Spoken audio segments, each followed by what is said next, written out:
totally forgot to film the drive up.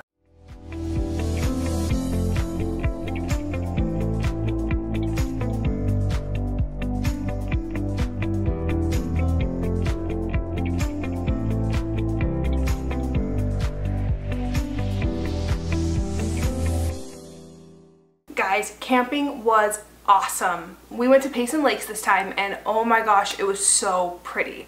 So if any of you guys have been following the fires that basically ravaged the western United States last year, Payson was one of them. And it was a unique one because it wasn't just one fire. It was actually two fires meeting up in one place, which happened to be Payson Mountain. And that's where we were last weekend. So the two that met up were the Pole Creek fire and the Bald Mountain fire. And both of them just happened to meet up on Payson Mountain.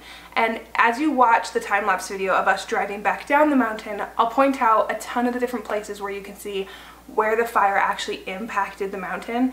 And honestly, I thought more of it was going to be burned down. Now, granted, a ton of it was impacted and it's really sad to see, but it's also kind of nature's cycle. Honestly, it was really interesting to be able to drive up the mountain and see all of the parts that had been damaged by the fire, but then to slowly and gradually work our way into the parts that hadn't even been touched yet and were still alive and just thriving and bright green. I mean, the place that we actually camped, which was Payson Lakes on Payson Mountain, was beautiful. It hadn't been impacted, period. We still had tons of aspens, firs, and pines just completely in full bloom, absolutely beautiful, surrounding the lake, surrounding all the camping grounds. You never would have known that there was a fire, but obviously driving up and back down the mountain, you got to see that impact. So take a look at the time lapse in a minute. I'll show that to you and you guys can really see just the differences and the gradual movement from the charred parts over to the still thriving, beautiful parts. I want to talk about the kayaks because we borrowed some kayaks from some family members, and so nice of them to let us borrow the kayaks because Ben and I have just been kind of gaga about kayaking since we came back from North Carolina, and it's been a lot of fun. But these kayaks were not meant for Ben and I. In case you haven't noticed, we are not small people by any sense of the word, and these kayaks obviously have a weight limit, but they had holes in the bottom of them. I have no idea why. Just like 4 little holes, 2 in the front, 2 in the back, and if you went over the weight limit, those holes started letting on water, which is problematic when I sit on the weight limit, and Ben was definitely over the weight limit. So it kind of brought to mind, we've been thinking about buying kayaks recently. We probably won't for a while yet, but it definitely made us think about what we would need to look for in future kayaks, because I had never considered that there might be a weight limit. So things to consider. I thought it was poor design, but I kind of get that they have their limitations. So you'll be able to see us kayaking. Thankfully we worked it out so that we weren't sinking, but it certainly looked like it when we first got in. But we had a lot of fun. The views from the lake were absolutely beautiful. I mean, there were a wide variety of trees just completely surrounding the lake. You could still see snow-capped mountains back behind the lake. And I'll let you guys see that in the time lapse as well. I got a little bit of footage there. Alfie got in the water. He looks like a drowned rat in some of the photos if I have any of that. The last thing I want to talk about is a thought that came to mind for Ben and I as we were camping, and it was the camping host. Now, we've never even considered being a camping host before, but it was kind of a fun idea to think about. And for those of you who don't know, most campgrounds have a host, and it's usually a retired couple who brings their trailer up and they get a camping spot dedicated to them, and they're in charge of maintaining the campsite.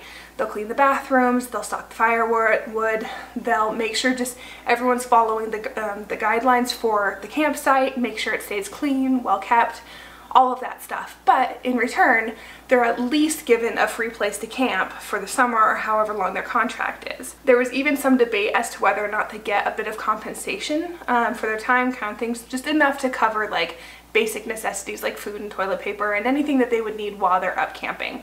One of the main purposes of this channel is to share with you guys the benefits of being location independent for our jobs. Now obviously Wi-Fi is not awesome on the mountain. We had absolutely no service, but if you know how to use off-the-grid services like pocket Wi-Fi's, or they've even got some like signal boosters and things like that you can do to take your work with you off the grid. I mean, we even knew a woman in the boonies of Belize, who her husband worked from their little hut, and she ran a bamboo farm, and they still had Wi-Fi. Like, there was no way anyone was getting a signal out there, but they made it work.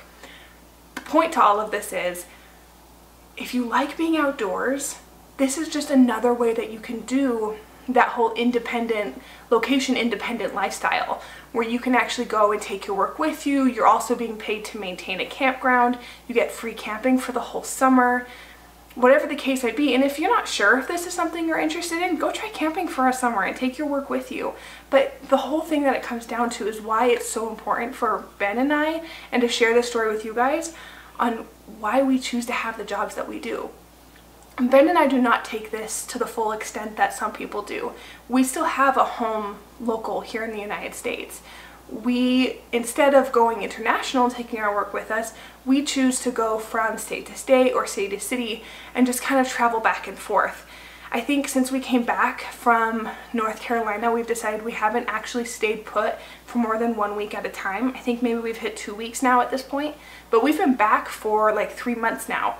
And we haven't been able to stay put because we're constantly going to northern Utah. We've been to California, we've been to Washington, just all over the place. That location independent lifestyle, that's how we choose to live it. And we choose to go camping. But there's so many different ways that you guys can do this. There's so many different things that you can, there are freedoms that you can take by having this location independent lifestyle. The point of this is to get you guys to think about different ways that you can implement a location independent lifestyle. It doesn't have to be living like a nomad internationally. You don't have to be one of those people who's traveling constantly all the time. You can pick and choose what you want to do. The whole point of this is that it provides you the freedom to choose. Even if you just choose to stay home and work from a home office and have that flexibility of not having a commute every day, the point is the freedom to choose. And this is just one of those options. So here comes the time lapse. I hope you guys like it.